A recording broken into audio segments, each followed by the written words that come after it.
শাসক ও শোষিতের যে চিরকালীন দ্বন্দ্ব শতাব্দী প্রাচীন মরমী কবি রবীন্দ্রনাথকে একসময় নাড়া দিয়েছিল এবং তার মধ্যে যে আধ্যাত্মিক প্রশ্নের উদয় হয়েছিল, সেই একই প্রশ্ন তো আজ আমাদের মনেও জেগে উঠেছে।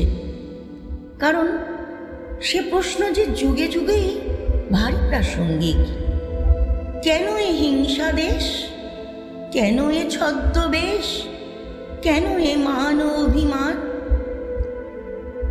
সমাধানহীন এই প্রশ্নের উত্তর চেয়ে আরও একবার কণ্ঠে ধারণ করলাম তার সেই কালজয়ী অমূল্য সৃষ্টি।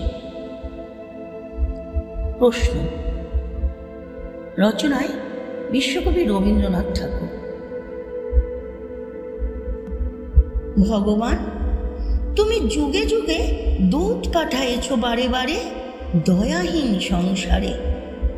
তারা বলে গেল ক্ষমা করো সবে, ভুলে গেল ভালোবাসো, অন্তর হতে বিদ্বেষ বিষ নাশো। বরণীয় তারা, স্মরণীয় তারা, তবুও বাহির দ্বারে আজ দুর্দিনে ফিরানো তাদের ব্যর্থ নমস্কারে। আমি যে দেখেছি গোপন হিংসা কপট রাত্রি ছায়ে হেনেছে নিঃসহায়ে।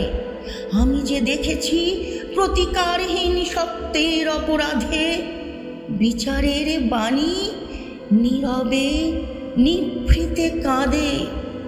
আমি যে দেখিনু তরুণ বালক উন্মাদ হয়ে ছুটে কি যন্ত্রণায় মরেছে পাথরে নিষ্ফল মাথা কুটে।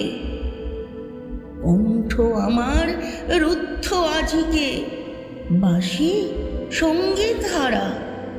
অমাবস্যার কারা লুপ্ত করেছে আমার ভুবন দুঃস্বপ্নের তলে। তাই তো তোমায় শুধাই অশ্রু জলে, যাহারা তোমার বিষাইছে বায়ু নিভাইছে তব আলো। তুমি কি তাদের ক্ষমা করিয়াছ? তুমি কি বেসেছ ভালো?